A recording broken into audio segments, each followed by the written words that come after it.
Everybody has the exact same type of RV. There's the truck. So that's gotta be them. They're definitely the only truck.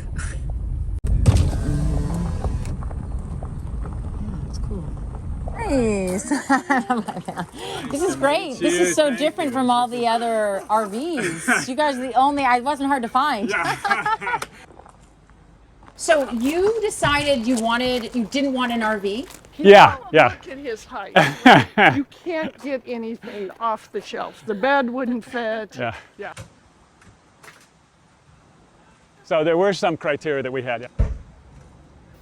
There you go.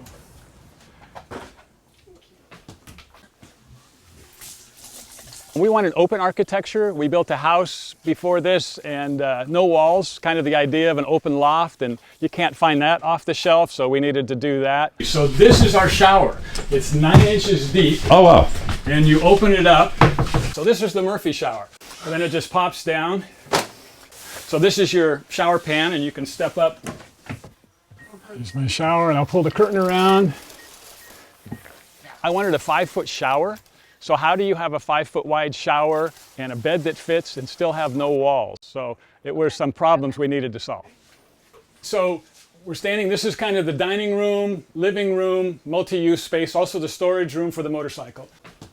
Now here's our Murphy shower here. This is the kitchen that is designed with basically drawers to hold all the appliances in and plugs to put everything on so we can leave a maximum amount of counter space available. Refrigerator. These are control towers that control all of the electronics and all of the systems that are on board. So is up there the electrical panel. Yeah, and then we have a big house panel up here. So you can see that this is a 200 amp panel that's split. This is the inverter side. This is the shore power side. And then coming back into this section, this is the Murphy bed that double folds, so it can be 8 feet long when it's folded out, so I can have a comfortable sleeping space, but it folds nicely into the cubby there. Then this whole room, this room is 14 by 14, so it's a big space, big open space to have in an RV, and this becomes a space for us to have Zoom calls if we're having a Zoom call in an office. If it's inclement outside, this is another space we can move into that's nice, so we can kind of have a living room conversation here and then move into the dining room if we want to do that for dinner. Up here, this is the mud room where we can bring wet gear from the outside in through the door outside, hang it here, and the dehumidifier down on the bottom there will dry it out. This is our kind of our main storage area. We have a massive amount of storage. This is a 4x8 storage area that has a nice moving carousel in it so we can get to the things that are in the way back. And then looks like I got a loose wire I got to fix on our light there. That's good to know. I didn't know that was happening. And we're here in Anacortes to do the maintenance because we've been traveling for a year. And so all of the ideas we've had, everything that's broken, we've been fixing. And not a lot is broken, fortunately. We have some loose wires. We have a couple lights that are going out, that kind of thing. But after a year of rattling, and I mean, this thing rattles. Here comes Clyde. Here comes Clyde.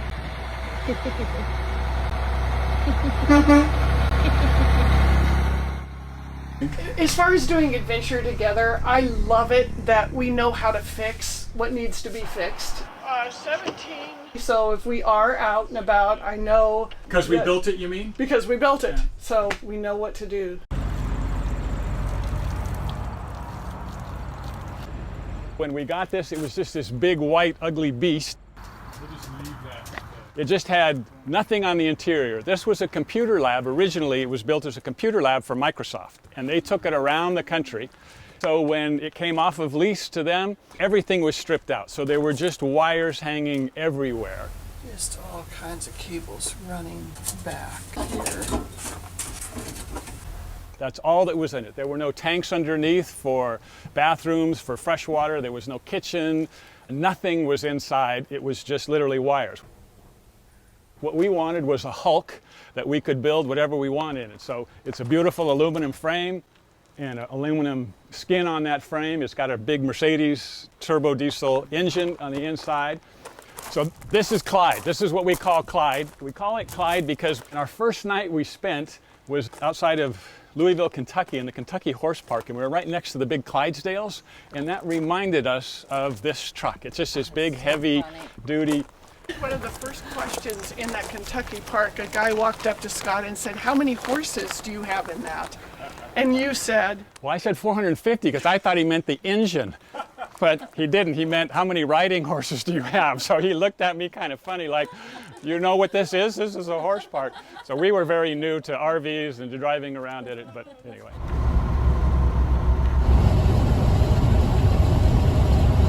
Learning how to keep it in a straight line, how to brake, how to take the accelerator off, when to put it on.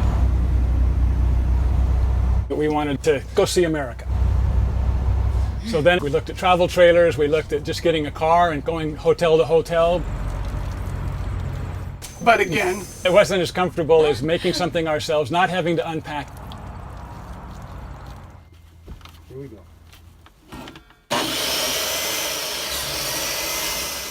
Scott thought it would take 4 to 6 months to do this, but actually it took 14 months, and we were working 6 days a week, 10 hours a day, and knowing we need to get this done. You know, we had leased a place for 12 months, but we ended up finishing it up at a friend's house. Are you on video. So how much weight? The big three are 50 each, and James is probably 36, 38. Exterior wise, well, the whole paint scheme is all done in vinyl, and that was all kind of our creation. Susan did the exterior graphic lay-on. She cut every piece. There's 350 pieces of vinyl per side. And Susan cut out each one of these. Every RV in America has swoops or swirls. Some are beautiful, but it's like everyone has that. So how do we change that look to be something a little bit unique and also something we could do? What was the inspiration? Great question. The inspiration for our siding was back in World War I, the great big white ships that were sailing across were getting sunk by the German U-boats. And so they put it what's called dazzle camouflage. And it was just kind of black stripes that created a bit of an optical illusion. So you couldn't quite tell which way the ship was going and so forth. But that was the inspiration, because Clyde was just this big, white, ugly, kind of a ship-looking thing. So this is our attempt at making it a little bit less than just this big blob. And so we have to put the sign on there that says not for hire, because this is normally a commercial truck. When you see a semi-looking truck on the front end, when you come to the weigh stations that are on the highways in America, they make you pull off and go through a weigh station. But if you're an RV, a recreational vehicle, not for hire, then you can pass them by without having to stop and do all the processing that they do. So far we've not had any issues.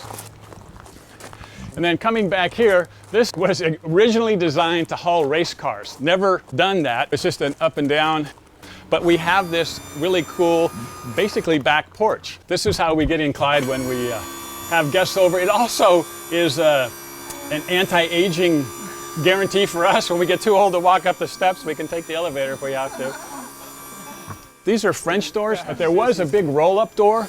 And these are all, we use magnets around this so we can pull the screen off if we need to when we get motorcycle in. So now we're up, and come on in.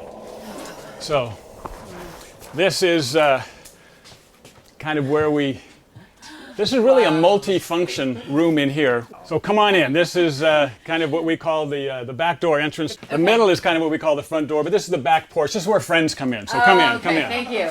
Yeah, and then you have the magnets, which... Yeah, Susan made this so the little magnets just so we don't have to worry about zipping or unzipping, and it stays. And it's really pretty bug-proof. So we're in what we kind of call our first multi-purpose room, but we wanted, with minimum space, we wanted to use things as much as we can. So these metal pieces in the wall are called E-tracks. Pretty much every truck in America has these. And they were kind of ugly when we got it, and we were going to cover them. And we're thinking, well, let's just cover it. But then we thought, you know, they're kind of architectural. Most RV parks don't like clotheslines on the outside. So we have to put one up on the inside.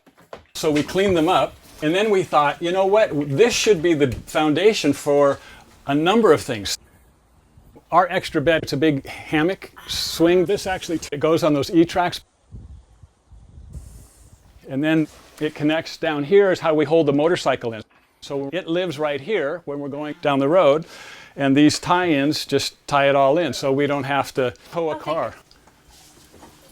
So the table is designed, this was a prototype. We just tried it out, and what we have it on is a French cleat here, so we can move it back and forth. So if we need more counter space up here for cooking, it slides forward. If we want it here in the middle for eating, for the two of us, we can put our chairs there and eat.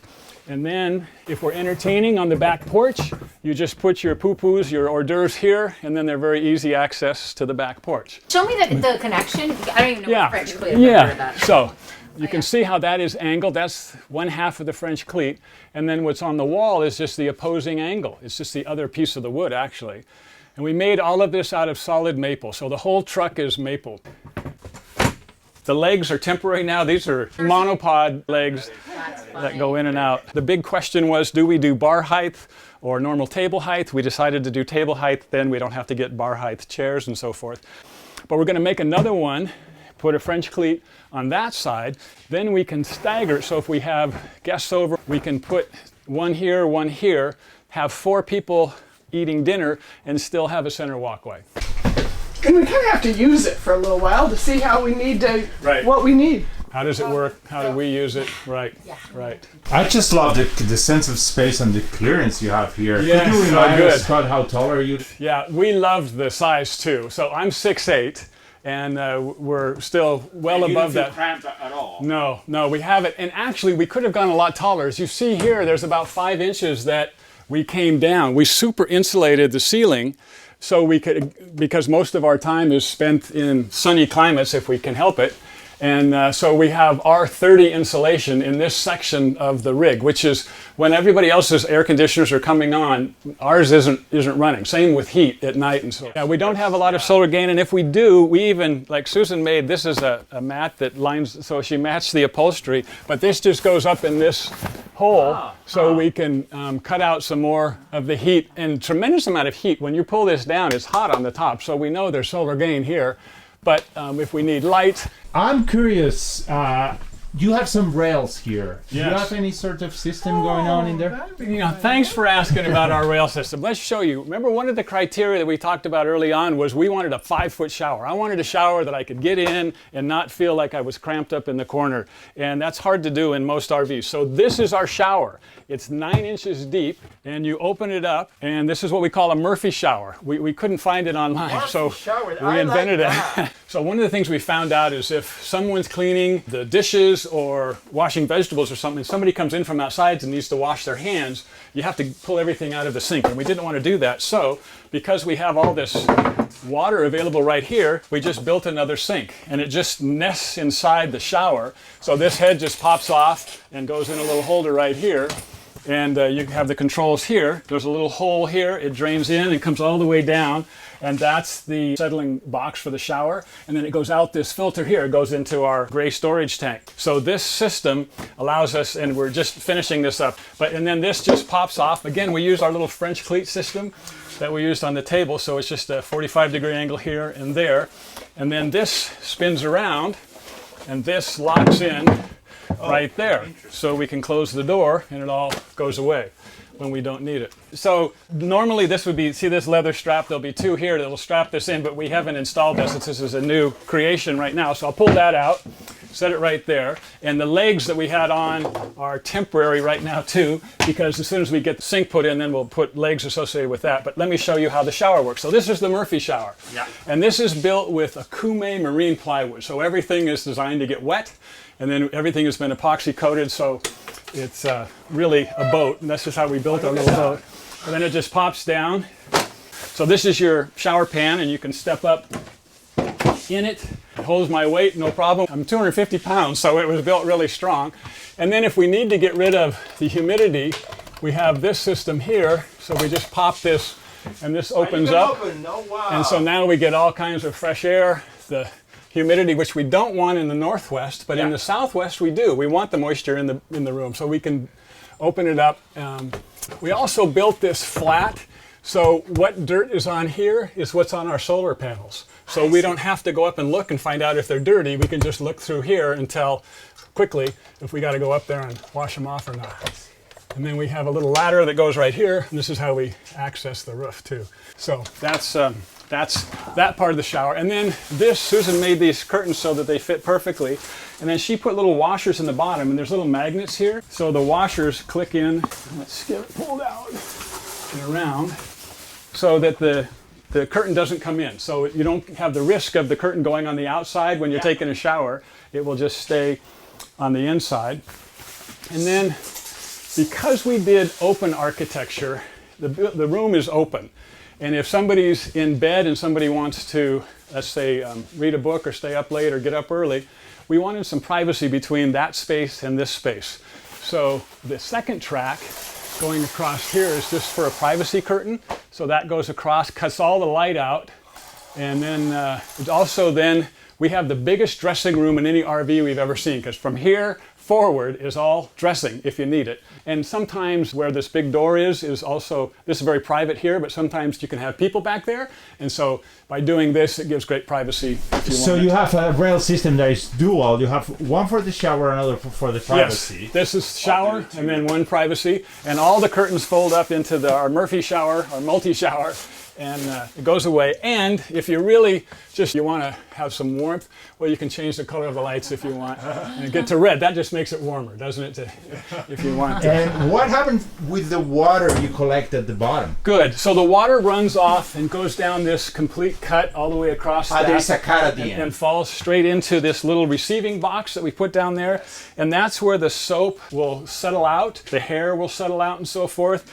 And so we can collect it there so it doesn't have to go into the gray tank. It doesn't hurt if it goes into the gray tank, but the idea is that we can keep it, most of it here, and then we just change that filter. And that filter is just what you put on your gutters on top of the house. Yes. So they come in 6-foot strips, and we just cut it in little strips. Where's the filter? This is the cut here where the water just comes down and drains. We did it this way so it drains into the box so we could, if we're moving and in a hurry, we can pick this up.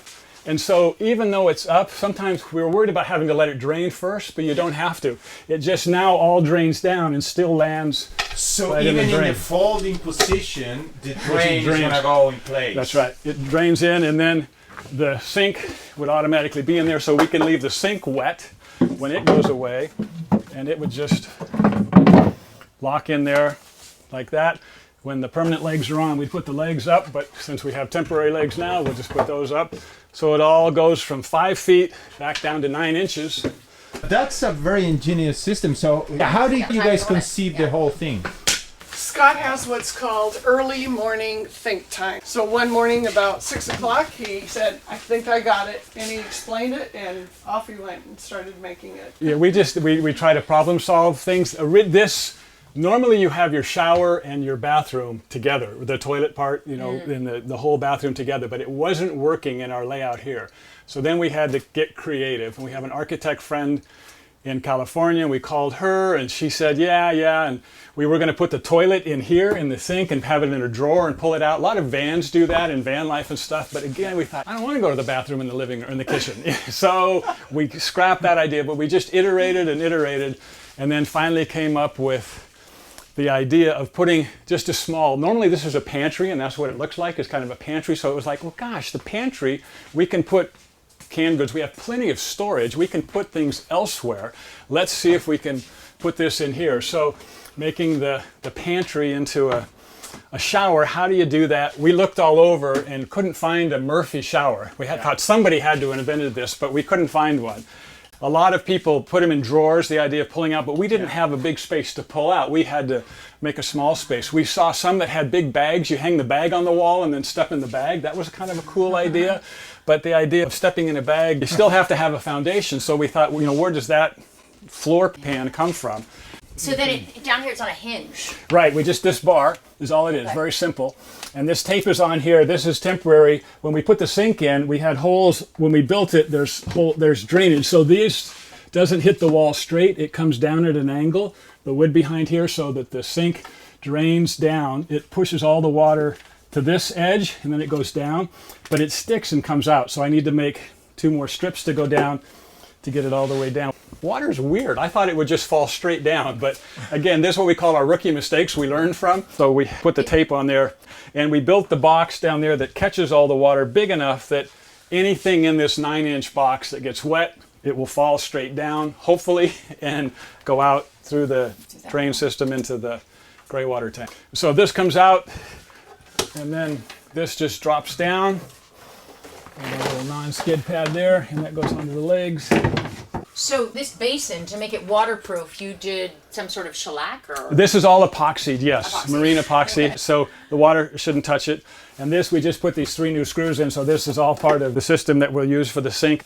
It's kind of amazing that it's strong enough. It Yeah, doesn't, it is. doesn't We piece of- designed it. One, this Okoume is a mahogany, so it's a very strong plywood, thin, light, but strong, and it doesn't flex. We put a lot of supports in. If you look at the bottom of it, you can see that we have 3 big support, the top, middle, and bottom. Those all add structural, and then we put the horizontal pieces on there. It just adds a lot of strength to the whole thing. We also used aluminum for the pivot down there, just so with wood we knew it would wear eventually. And the idea is to make this truck last long beyond us. And then it just snaps up with Quite one amazing. quick snap. So I'm used to, wow, you need tile or something, or something. Wood's not going to be enough for a shower. Like that to me. But we built our boat out of this wood. So it's in the salt water all the time, which just is much nicer than the salt water for sure.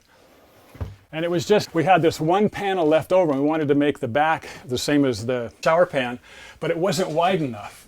So we thought, oh shoot, well, that's when we cut it in half and put the light in the middle. So that's where something is like, that turned out okay, but it was because we were trying to solve a problem originally. And then it closes, and then, so to keep these closed, because this would come open too if we were going around a corner, we built the handles, again, solid maple, but then this little bar just goes right in there. So that's our 5-foot shower that's in a 9-inch space. We did 3 towers. These black, they're basically built, because this was a computer lab, they're built like a computer rack with each card, like you would have different computers, so each card has a different system on it. So for instance, this runs the hydraulics that runs these 2 rooms in and out. This is so we can know how much fresh and black water we have on board, so we can see percentage-wise how full the tanks are. This is cooling, this is heating. We have remote control vents, so we have one vent in the front of the truck, one here that we can control, and we can pull in one and push in the other so we get a draft going through. And this part of the rig is where we sleep, so it's nice. We always get a nice breeze, even if it's not windy outside. This controls the electronics and the generator downstairs. So this is kind of the big system tower. We call this Tower 1. This is what we call Tower 2. So this has just the lights for around. And these switches aren't really light switches, but I love the idea of launching a rocket every time I turn the lights on. And if we need to turn everything off, it works really well. Or if we want to turn them back on, it's pretty quick too. So You'll notice there's no appliances other than Yeah. the refrigerator, which actually gives it a feeling of more space. I That's a think. good point, because you Yeah. do have 4 outlets. And I'm a color person, so Scott made it so that the white is when we're plugged into power. I use those 2. If we're doing solar, then I use the gray. And that's all throughout the rig. Oh wow, so you identify by the color which ones you're going to use, depending on the energy input you're having. That's right. So is this a solar fridge? yes, well, it only runs on 12 volts. So it does not run on shore power. It doesn't run on 110. It doesn't run on propane because we don't have any on board. So it has what's called a Danfoss compressor, which is a very high efficient 12 volt compressor. So it runs off the batteries all the time. And people say, well, how much does it run down at night? So we have a way to monitor all of our electricity. So we see this 100% that shows what our batteries are. In the morning when I get up, if we're off grid, it'll be down to 80%. So we'll lose 20% of our energy at night. And most of that is through the refrigerator.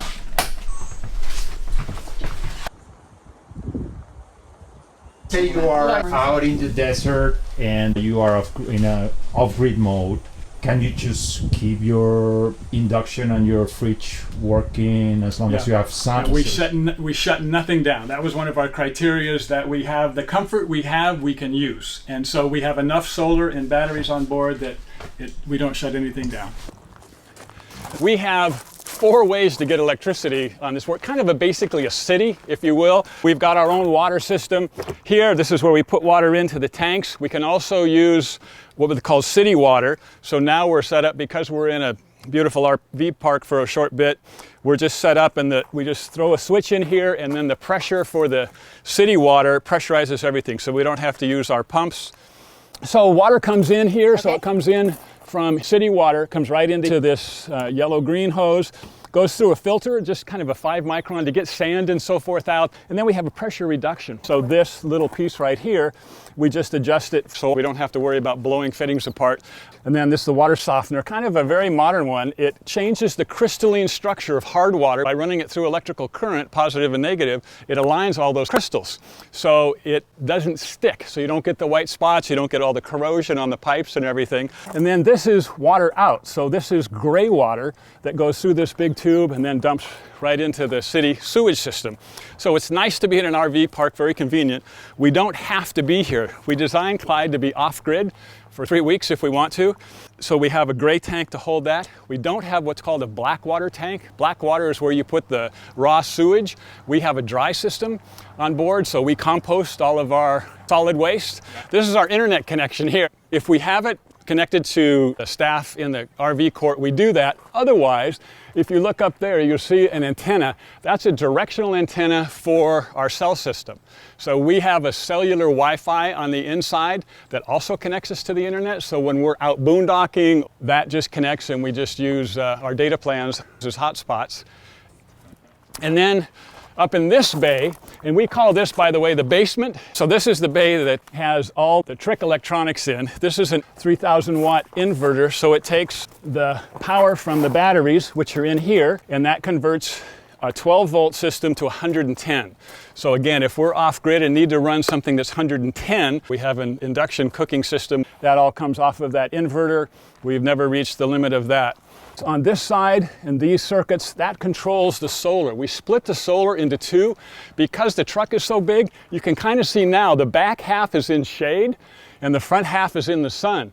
And by splitting them up there and splitting the controllers down here, we can optimize the electricity that comes in. Could you do it remotely from your phone? Yeah, it's all Bluetooth to these controllers. So you can see it just plugged into all the controllers. So here's a smart solar, and so you can see 28 watts. Here's what the amperage is coming down. 67 volts are coming down from this particular 2-cell array. You can look at history as well, so we can see what it did yesterday or the day before. All these screens tell us what kind of solar power we're getting. So this evidently was a very shady day. This was a very complex technology, but once we had the drawing on how to install it, it was easy. We did it ourselves after having never done a solar installation before. This is what we call Clyde Power and Light. So this is a generator that we use as a backup system. Basically, we haven't used it. And I should mention that we are 100% electric or diesel. We don't have any propane on board. We decided, again, from a boondocking standpoint, that idea of being as independent as possible. We are big fans of solar, and one of the criteria for building Clyde was that we could be off-grid, meaning not plugged into anything in this system. No city water, no city electric, no internet. Right behind this setup here, and then behind the wheels is all water tank. We have 150 gallons of fresh water, 100 gallons of gray water, and then the solar. We are indefinite on our electric. We have no limitations from an electrical standpoint. Looks like the limiting factor, and we haven't experienced yet, but it would be our gray water, so that's the water that comes out of the sink and out of the shower. We have plans for where this tube comes out now and drops into the city sewer system, is to have that be facing the sunshine, and so as the gray water comes down, it comes in a maze and just dehydrates. So what you're left with is dust. So you're saying your limiting factor would be the water? Yes, the limiting factor to us being out indefinitely is fresh water, 150 gallons. We use about a gallon a day per person. So that's theoretically 75 days. We could be off-grid.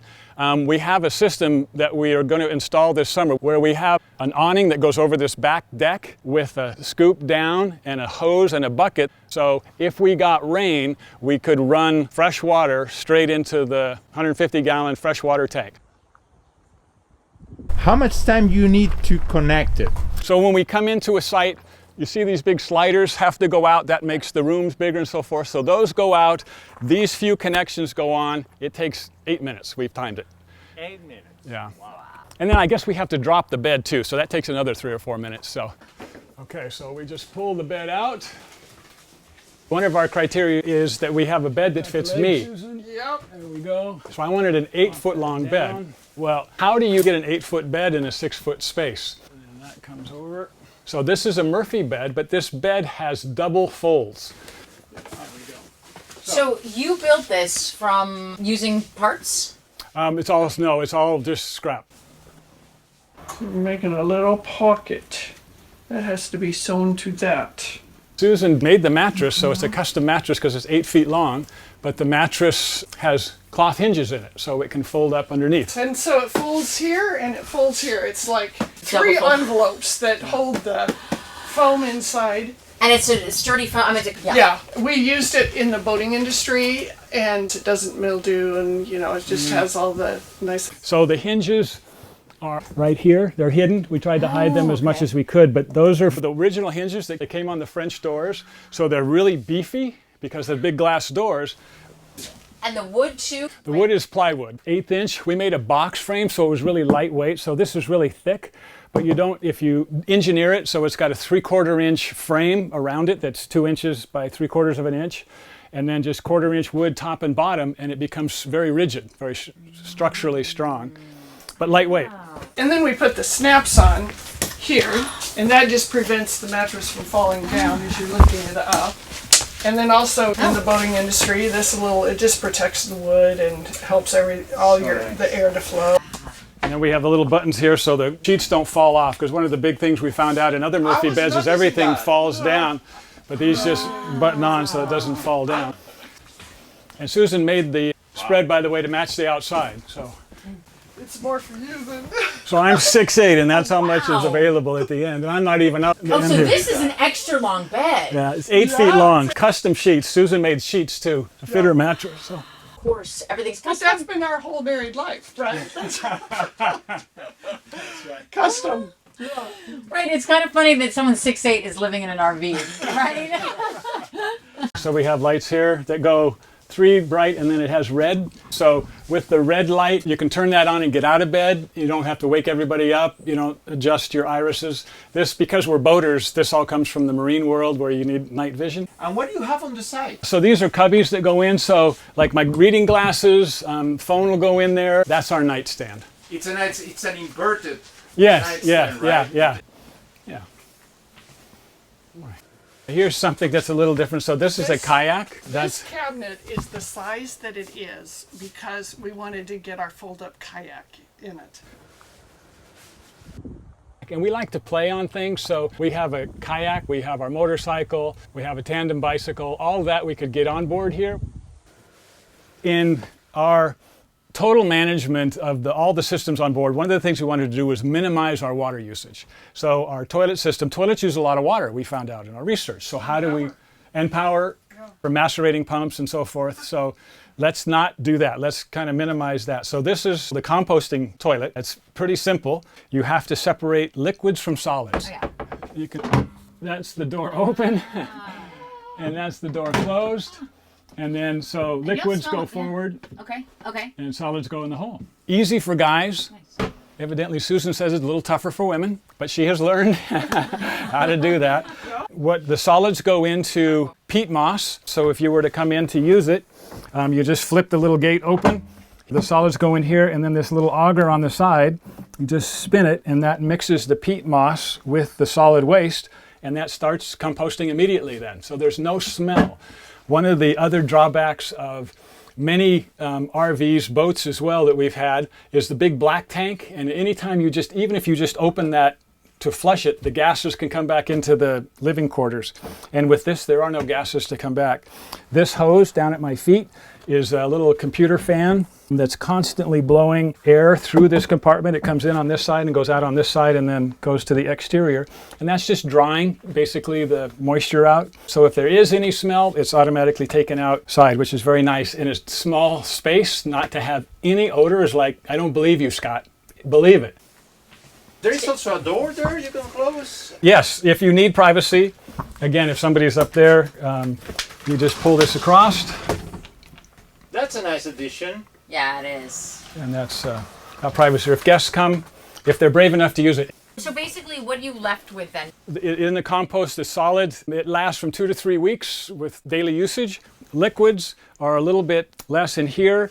The manufacturer says you get 3 to 4 days. We drink a lot of water, so about half that. 2 days for us. So you have a little sink in here? That's just a little hand washing sink. Oh, wow. So you can wash your hands in here if you need that. So we have plenty of storage, you know, back in this side for all the plumbing and everything, and then a little door here. And then for night, you can turn on red lights. So if you come in the bathroom at night and you don't want to lose your vision, you just hit the little switch in here at night. So this is kind of the stand-up workstation with the computer. You can stand here. I can't stand here very well. This is where the head space gets smaller, so Susan does that. So I have a wireless keyboard, so often I'll be in the back, you know. Now you can go through, right? Yes, now it's much easier to walk around. We have plenty of space to walk around. And if we are stopped and you're at a rest stop or at a truck stop, it's really bad manners to deploy these sliders because you take up extra parking spaces. So we designed it with the bed deploys right into here when these are in, so we can sleep with everything in. The whole thing moves in together. Cabinets and everything come right in. Yeah. So you can still use a bed. Yes. The only thing is that to go back and forth, you're not going to be as comfortable. Right, you have to kind of climb over, right? And usually we're doing that. We'll be taking a nap, like if we're in the middle of the afternoon and we're just tired. It's just like, let's pull over. You grab an hour nap and then you fold it back up and you're on the road. It's amazing how that revigorates you when you're on the road. To be able to lay down in your own bed and take a nap for an hour, it's the best. So and that folds up. Okay. Yep. And then this comes closed. Check it. So every night you pull the bed down? No, when we're in travel mode, yes. When we're here now, we'll leave it down, unless we need this room. We use this room, like if we're dining inside and there's 5 or 6 guests coming, we'll use the whole space, so it can be used for that. We also use this. This is our Zoom studio with the computer here. It's a stand-up workstation. What's that photo? That's what we bought. That's what you bought. That's a photo of this? That's what it was when we bought it, yep. Yeah, there's the roll-up door. That's where the French doors are now. Lots and lots of cables. Yes, this is all Cat 5. Remember, it was in the olden days when there was no wireless, so everything was wired together. That's right. And so we took out miles and miles of this, and there's still stuff left in it. And Susan... First we had to trace it all to find out. Susan loves to trace circuits. We've been married 44 years, and I didn't know this until 2 years ago when we started this project. But Susan would shake a wire and then shake it and just kind of keep moving along. It was like a great big treasure hunt, right? What do we think? It would take like half a day. For the whole project? Yeah, for the wiring. It took 6 days to trace because there are a huge amount of circuits. I mean, imagine. Because we didn't want to cut anything if it was going to be needed for lights, or we used a lot of stuff. A lot of the plugs were already wired in. We have a 200 amp electric panel, which is as big as a house. And the lights, we used all the wiring, didn't we, for that? And yeah, we just switched everything to LED lights. Put my phone right here. The cable goes right here, and that can plug into here. In the morning when you get up, everything's all charged. So how many USB chargers you have? So we have about 27 USB chargers throughout the truck. We have them like this that are just custom specialized, and I can show you around the corner here where we do 110. Anything that's 110, these also have USB on them, and so this one we can turn on. And so many of the plugs that we have that are running on solar all have USB or shore power. And right there where the wood strips are, that should have been a window in a standard RV. But we thought, no, again, we're in the desert. We have all window in the back. We've got this, and we've got light coming in here. We've got plenty of light. We actually like it a little darker. It's coolness. It feels psychologically cooler if it's dark in the desert. That's our biggest question we get from people is, why don't you have more windows? And they haven't seen the back of the truck usually, because when you come in, when you look out the back, it's like, well, I guess you do have plenty of windows. There were 3 doors when we first got Clyde. So this door here, the center door, and there was another door back here that we took out. No RV, no vehicle needs 3 man doors. So if you look at it, these steps take a lot of space out of the interior. So we took this one out, and then this front one we left. This is what we call the mud room. So if we come back from a motorcycle ride and it's all wet, we can just open up here, we take our clothes off, we hang them on the racks here, and down below there is a dehumidifier. And then it has a door to the inside. It looks like a closet on the inside. And this door... that's the other side. Yeah, you saw the exterior, so this is where we hang things. And then this is the dehumidifier right here. Wow. So this is your closet? This is the hanging closet, yep. Hanging closet, right. Yep. Yeah. So that's that. And then many RVs that have an above cab, this is an extra bed, and we didn't need it for that because it's only the two of us. Our extra bed actually goes on those E-tracks back there. And then this is just storage, just a huge storage area. So we didn't leave much at home. We have extra linens, we have extra towels, and so forth. And then this is a carousel. This actually turns so you can get to the back because it's kind of hard to reach the back. So, and then there's just, these pop off. We put these nets on here. We found out that things kind of fall out, and if they fall out on the back, then it's hard to spin it. And then you can get to them. Just make sure. I have the feeling there's another surprise there. Over here? Yeah. So this is the cab. So this is just to go through to the cab so you can see. Should we take that off? Yeah. Oh, thank you. What about for driving this thing? Is it complicated? Yes, I mean, if you look at the dash, it was intimidating as heck to start with. There are 18 dials and 16 switches that run everything. Everything is moving all the time. On our car, you don't see the gas gauge move, you don't see the heat move, but the heat changes all the time and all these dials are moving and giving good data. So it was just a matter of putting time in front of the steering wheel. But the neat thing about Washington State is there is not a requirement for a special license to drive these in Washington State if you call it an RV. But we've now driven about 17,000 miles and it's just feeling much more comfortable. Ah, good.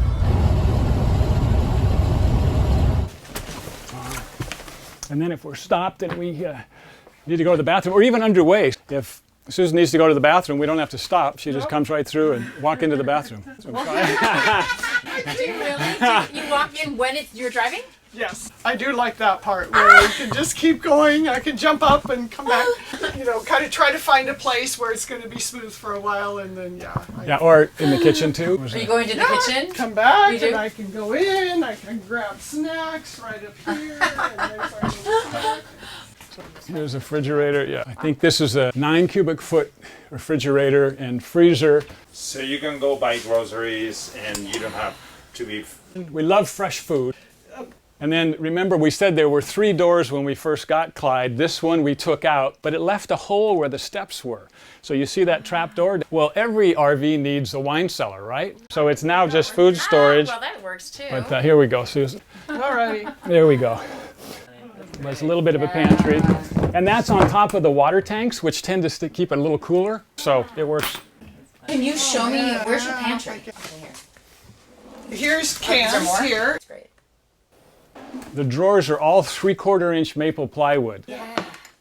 And we did this system of connecting them. So this is called a pocket hole.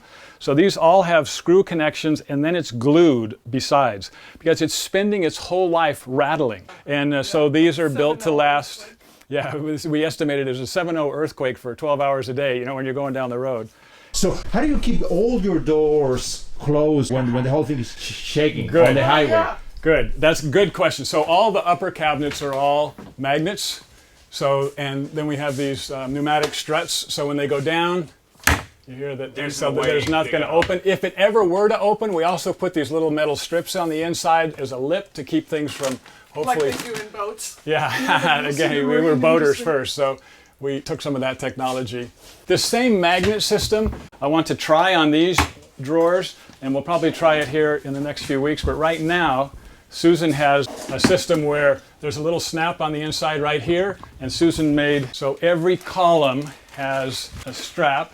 How do you know what strap goes where? So because this has a 3, then I know that it goes right here because it's just 1, 2, 3, 4, 5, right? So you just put it right there It snaps easily, right? and drop it Yep. down. Yep. And how about the fridge? See that And a little strap. snap there? Goes on there and goes down to the bottom, crossing. This one, and that's just easy enough like that. That goes from the side. You have that. And then here, like everywhere has, Something. everything is used. Yeah.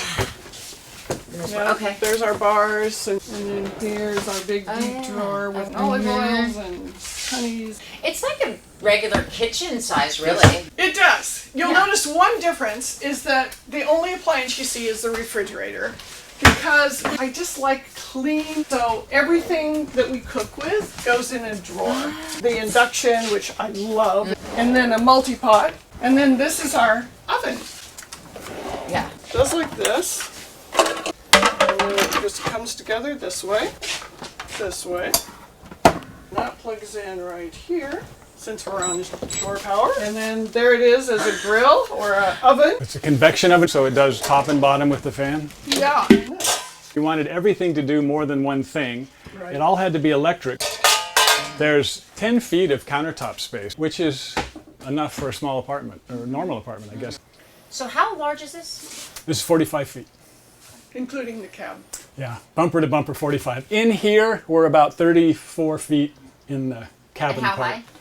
high? The exterior height for bridge height is 13 feet 6 inches, which is the max. We tested that. Yeah, we went under 13. We got in a We got detoured. yeah. Yeah, and the sign said 13.6, which we usually would stay away from that. But Scott went through very slowly, and we made it through. So And Susan has an atlas. That's a trucker's atlas, and truckers have the same issues we do. They have height restrictions and weight restrictions. So here's the Grand McNally, and you can see now some states, so where it's gold and where it's blue, we are okay to go. There are some states, however, like this, There's no gold or blue. New Mexico. So New Mexico has fewer of the gold and the blue, but we can go on those. Versus, a lot of states are like this, where you can have a lot of different routes and choices. If, for example, in Oregon, we wouldn't want to go on any of those routes because it would be less than, those are low clearance. It's nice because the systems are done, because this is already a shell that's... Yes. Before we built Clyde, we built a boat. And the model we've decided is kind of our model is find a hulk or a hull that somebody else has built and then make it our own. So for the sailboat, it was a 30-foot racing skiff. So this particular one was a very extreme sailing, made of carbon fiber, super lightweight. They were going to crush it and throw it away because the boat wasn't good for sailing anymore. The problem with it is it was overpowered with the sails, so it would flip. So they sold everything off, and this guy named Paul Beaker turned it into a runabout for his family, which is really fun. But it was a very wet boat, and we like to take the boats long distance, so we'll go 400 or 500 miles up north into the Inside Passage. So when we got it, we changed it around. And we have a convertible that comes over it, just like the Vanagon. And the whole concept for this boat was that it's an eco-cruiser. So we can go a long way on a little bit of gas. So we have 23 gallons of fuel on board, and we can go from Seattle to Alaska, and we only have to fill up once. So it's about 15 miles a gallon we get on a boat, which most boats go 15 gallons per mile. This is just wonderful from an ecology standpoint. And it floats in about 8 inches of water. So if we get into a tight spot, if we run aground, for one thing, if we run aground, I just jump out and push it off because it's so light. But we can go into places that most boats can't get into. So we have access to a whole different part of the San Juan Islands and the Inside Passage than many boats do. The boat is real simple. We foolishly thought it was preparing us to build a 45-foot RV. Not really.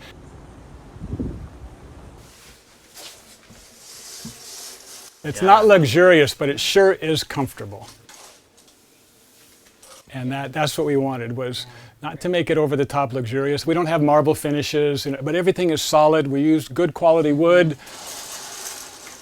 And Susan did a great job sewing everything together. We tried to glue it and screw it so it'll last. Oh, hello! It was good to see you.